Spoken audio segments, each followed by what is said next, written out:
আল্লাহ পাক রব্বুল আলামিন এই মুহররম মাস সম্পর্কে কোরআনে কারীমের মধ্যে আল্লাহ পাক রব্বুল আলামিন বলতেছেন ইন্না ইদ্দাতাশ শুহুরি ইনদাল্লাহি 12 শাহরান ফি কিতাবিল্লাহ في كتاب الله يوم خلق السماوات والأرض منها أربعة حرم আল্লাহ পাক রব্বুল আলামিন বলেন নিশ্চয় যেদিন আল্লাহ পাক রব্বুল আলামিন এই আসমান জমিন এই আকাশ এবং জমিন সৃষ্টি করেছেন সেদিন থেকেই আল্লাহ সুবহানাহু ওয়া তাআলার বিধানে আল্লাহর কাছে মাস হিসেবে 12টা কয়টা মাস বলে 12টা মাস মিনহা আরবাআতুন হুরুম এই 12টা মাসের মধ্যে চারটা মাস আল্লাহ পাক রব্বুল আলামিনের কাছে সবথেকে সম্মানিত মাস তার মধ্যে একটা সম্মানিত মাস হলো মুহররম মাস এই মুহররম মাসের সম্মান রক্ষা করার জন্য আল্লাহর নবী সাল্লাল্লাহু আলাইহি ওয়াসাল্লামের জামানাতে যুদ্ধ বিগ্রহ নিষিদ্ধ ছিল যুদ্ধ করা নিষেধ ছিল কাফেরদের সাথে রাসূল কারীম সাল্লাল্লাহু আলাইহি ওয়াসাল্লাম এই মুহররম মাস সম্পর্কে বলতেছেন আফদালুস সিয়ামি বাদা রমাদান শাহরুল্লাহিল মুহররম أفضل الصيام بعد رمضان شهر الله المحرم রমজানের পরে সবথেকে উত্তম রোজা হলো আল্লাহর মাস মুহররমের রোজা মুহররমকে বলা হয়েছে আল্লাহর মাস শাহরুল্লাহ আল্লাহর মাস তাহলে রমজানের পরে সবথেকে উত্তম রোজা কিসের রোজা বলে মুহররমের রোজা কিসের রোজা মুহররমের রোজা তো মুহররম মাসের 10 তারিখকে আশুরা বলা হয় আশুরার দিন বলা হয় আশুরা শব্দের অর্থ আছে 10 আশুরা তিলকা আশারাতুন কামিলা কোরআনে কারীমের মধ্যে আছে তো এই আশুরা থেকে আশুরা অর্থাৎ দশম দিনের নাম হচ্ছে আশুরার দিন তো রমজানুল মুবারক মাসে রোজা ফরজ হওয়ার আগে এই জামানার উম্মতদের জন্য আমাদের জন্য এই আশুরার দিনের যে রোজাটা ছিল এই রোজাটা ফরজ ছিল কি ছিল বলে ফরজ ছিল পরবর্তীতে যখন রমজান মাসের রোজা ফরজ হওয়ার আয়াত নাযিল হলো কুতিবা আলাইকুমুস সিয়াম তোমাদের উপরে রমজানের রোজাকে কি করে দেওয়া হয়েছে ফরজ করে দেওয়া হয়েছে তারপর থেকে নিয়ে এই আশুরার যে রোজাটা আছে মুহররম মাসের 10 তারিখের যে রোজাটা এইটা যে ফরজ যে বিধানটা ছিল এইটা বাতিল হয়ে গেছে কিন্তু তারপরেও যারা অনেকে রাখে আবার অনেকে রাখে না এটা রাখা মুস্তাহাব নফল রোজা কি রোজা বলে নফল রোজা আল্লাহ নবী সাল্লাল্লাহু আলাইহি ওয়াসাল্লাম যখন মদিনায় গিয়েছেন মদিনাতে যাওয়ার পরে দেখতেছেন যে মদিনার ইহুদি সম্প্রদায় যারা আছে তারা একটা রোজা রাখে সেটা হচ্ছে এই মুহররমের 10 তারিখের রোজা আশুরার রোজা তো এই আশুরার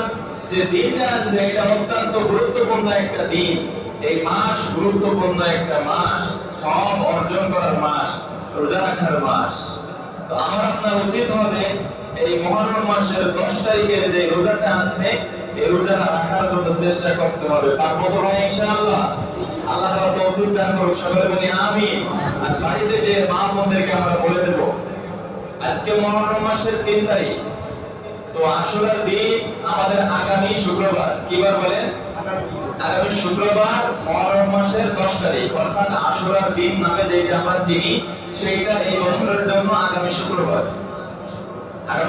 রোজা রাখার দিন হ্যাঁ এখন এই আশুরা রোজা কয়টা দুইটা নাকি একটা এটা আমাদের জানতে হবে এবং আশুরাকে কেন্দ্র করে আমার আপনার কি কি করণীয় এবং কি কি বর্জনীয় আশুরা রোজার ফজিলত কি সর্বপ্রথম আমি আপনি জানবো যে আশুরা রোজা কয়টা নবী সাল্লাল্লাহু আলাইহি ওয়াসাল্লাম বলেছেন সুমু আশুরা وخالفوا فيه اليهود وصوموا قبله يوما وبعده يوما صوموا عاشوراء রাসূল করিম সাল্লাল্লাহু আলাইহি ওয়াসাল্লাম বলেছেন তোমরা আশুরা রোজা রাখো وخالفوا فيه اليهود এবং তোমরা ইহুদি সম্প্রদায় এদের সাথে মিল রেখো না কারণ ইহুদি সম্প্রদায় তারা রোজা রাখে একটা ওয়াসুমু ক্বাবলাহু ইয়াওমান ওয়া বা'দাহু ইয়াওমান এবং তোমরা রোজা রাখবা দুইটা কয়টা রোজা ধরে বলে দুইটা ওয়াসুমু ক্বাবলাহু ইয়াওমান হয়তো তোমরা আশুরার দিনের সাথে আগের দিন 9 তারিখকে মিল করে একটা রোজা রাখবা ওয়াসুমু ক্বাবলাহু ইয়াওমান ওয়া বা'দাহু ইয়াওমান অথবা আশুরার দিনের সাথে মিল রেখে পরের দিন 11 তারিখের সাথে মিল রেখে দুইটা রোজা রাখবা তাহলে আশুরার রোজা আমরা জানতে পারলাম কয়টা ধরে বলেন কয়টা ভাই দুইটা কারণ ইহুদি সম্প্রদায় তারা রোজা রাখে একটা আশুরার রোজা তাদের সাথে আমাদের মিল রাখা যাবে না প্রত্যেকটা কাজেই ইহুদি খ্রিস্টান যারা আছে বিধর্মী সম্প্রদায় যারা আছে তাদের সাথে কোনো কাজ আমাদের মিল হবে না প্রত্যেকটা কাজে আল্লাহ নবী সাল্লাল্লাহু আলাইহি ওয়াসাল্লাম বলেছেন দাঁড়িয়ে রাখার বিষয়ে আল্লাহ নবী সাল্লাল্লাহু আলাইহি ওয়াসাল্লাম বলেছেন পোশাকের বিষয়ে আল্লাহ নবী সাল্লাল্লাহু আলাইহি ওয়াসাল্লাম বলেছেন ইহুদি সম্প্রদায় যারা আছে তারাও কিন্তু কোরআন মানে তারাও কিন্তু মুসলমান দাবি করে তাদের ভিতরে বড় বড় আলেম আছে আমাদের থেকে বড় বড় আলেম হ্যাঁ কিন্তু তারা কিছু কিছু কাজে আমাদের থেকে ব্যতিক্রম তারা নবী হিসেবে আমাদের নবীকে নবী মানে না আলী রাদিয়াল্লাহু তাআলা আনহুকে তারা নবী মানে এবং তারা এই কয়েকটা ঘটনাকে কেন্দ্র করে আশুরার দিনের এত দাম তো আশুরার রোজা যদি আমি আপনি রাখি তাহলে আমার আপনার ফজিলত কি হবে লাভ কি হবে এই বিষয়ে রাসূল করিম সাল্লাল্লাহু আলাইহি ওয়াসাল্লাম আমাদেরকে জানাইতেছেন সিয়ামু ইয়াউমি আশুরা أحتسب على الله أن يكفر السنة التي قبله والسنة التي بعده أن يكفر السنة التي قبله رسول الكريم صلى الله عليه وسلم বলতেছেন এই আশুরা রোজা রাখার কারণে আমি আল্লাহ পাক রব্বুল আলামিনের কাছে ধারণা রাখি আশা রাখি মানুষের জীবনের বিগত একটা বছরের যত ছোট ছোট গুনাহ আছে সমস্ত গুনাহকে আল্লাহ পাক রব্বুল আলামিন ক্ষমা করে দেবে সুবহানাল্লাহ যদি কোনো ব্যক্তি আশুরার দিনে রোজা রাখে তাহলে ওই ব্যক্তির আমলনামায় বিগত একটা বছরের যত সগীরা গুনাহ আছে ছোট ছোট গুনাহ আছে এই সমস্ত গুনাহকে আল্লাহ পাক রব্বুল আলামিন ক্ষমা করে দেবেন যারা বলেন সুবহানাল্লাহ তাহলে আমার আপনার এই আশুরার দিনে রোজা রাখার দরকার আছে না নাই সকলে বলেন ভাই অবশ্যই আশুরার দিনে রোজা রাখার দরকার আছে কারণ কি আমার আপনার রমজানের রোজা ফরজ হওয়ার আগে আশুরার দিনের রোজাই ফরজ ছিল যদিও এখন রমজানের রোজা আমার আপনার যত ফরজ কিন্তু আশুরার রোজা তো এখন আছে নফল হিসেবে আমি আপনি রাখতে পারি তো একটা আমল আমি আপনি আশুরার দিনের মানে এই মুহররম মাসকে কেন্দ্র করে একটা আমল পালা হ্যাঁ আমরা হাদিসের দিকে আরেকটু যাবো যে অন্য কোনো আমল আছে কিনা অন্য কোনো আমল সম্পর্কে আল্লাহ নবী সাল্লাল্লাহু আলাইহি ওয়াসাল্লাম বলেছেন মান ওয়াসা আলা আয়ালিহি ফিন নফতি ইয়াউমা আশুরা ওয়াসা আল্লাহু আলাইহি সাইরা সানাতিহি এই আশুরার দিনকে কেন্দ্র করে অনেক জায়গাতে গ্রামগঞ্জের মধ্যে দেখা যায় অনেক জায়গাতে মসজিদে আমরা আপনার বিভিন্ন আলোচনা হয়ে থাকে গ্রামে মা চাচিরা চাউল তুলে দেয় এবং খিচুড়ি ইত্যাদি বিভিন্ন রান্না বান্না করে আপনাদের এলাকায় করে এই বিভিন্ন এলাকায় আছে ঠিক আছে বিভিন্ন এলাকায় আছে তো এই যে রান্নাটা এই বিষয়টা আছে হাদিসের মধ্যে কেমন আছে দেখেন নবী সাল্লাল্লাহু আলাইহি ওয়াসাল্লাম বলেছেন মান ওয়াসা আলা আয়ালিহি ফিন নফতি ইয়াউমা আশুরা যদি কোনো ব্যক্তি এই আশুরার দিনে তার নিজ পরিবারের উপরে খরচের হাতটাকে প্রশস্ত করবে আল্লাহু আলাইহি সাইরা সানাতিহি,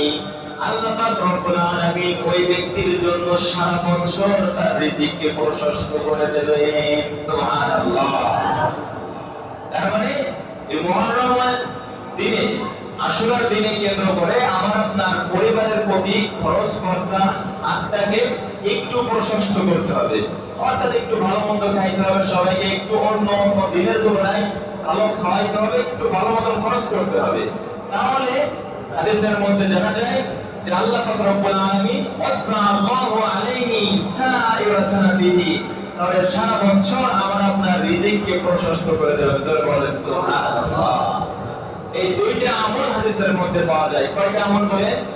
দুইটা আমল। একটা হচ্ছে আশুরার দিনের রোজা, দুইটা রোজা, এবং আশুরার দিন, ওই আশুরার দিনেই 10 তারিখে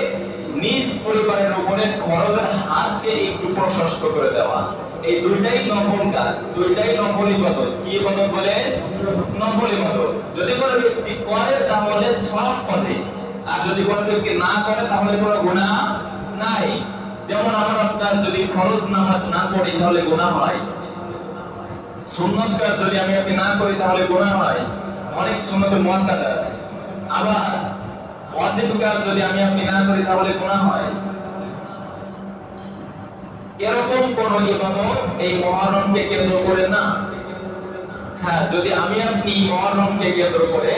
দুইটা রোজা রাখি, তার বিনিময়ে আল্লাহ রব্বুল আলামিন বিগত একটা বছরের জীবনের গুনাহকে maaf করে দেবেন। এবং মুহররমকে কেন্দ্র করে মুহররমের দিনে যদি আমি আপনি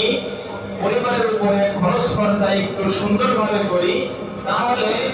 আল্লাহ পাক রব্বুল আলামিন সারা বছর আমার আপনার রিজিকের ভিতরে বরকত দান করবেন। জোরে বলেন সুবহানাল্লাহ। এই দুইটা কাজ করার আমি আপনি চেষ্টা করব। এই দুইটা কাজ হচ্ছে আমার আপনার করণীয়। এখন আসেন আমি আপনি জানবো যে বর্জনীয় কি কি কাজ করা যাবে না। এই আশুরাকে কেন্দ্র করে আমি আপনি অনেক জায়গাতে শহর কেন্দ্রিক, ঢাকা শহর, খুলনা শহর, হ্যাঁ, বিভিন্ন বিভাগীয় বিভিন্ন রাষ্ট্রের, বড় বড় রাষ্ট্রের এরকম এই আশুরার দিনকে কেন্দ্র করে, মুহররমের 10 তারিখকে কেন্দ্র করে তারা এই দিনে বিভিন্ন আনন্দ উৎসব করে, অথবা তারা এরকম একটা শোক পালন করে যে এই দিনে হাসান হোসেনের কি হয়েছে,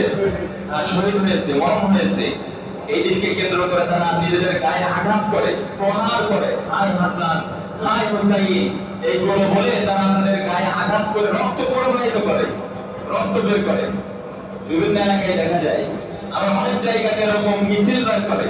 অনেক জায়গাতে এরকম র্যালি বের করে, হ্যাঁ, প্রোগ্রাম করে, বিভিন্ন অনুষ্ঠান করে। এই যে সমস্ত কাজগুলো আছে,